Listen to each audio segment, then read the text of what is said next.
صلاة والسلام على رسول الله.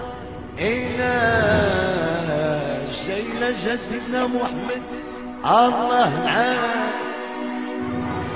وبابا غادي العنو صبر وصيك بعدا ولو زرتي اسلم على الولد كلم واش تطلب زاوين يا مصطفى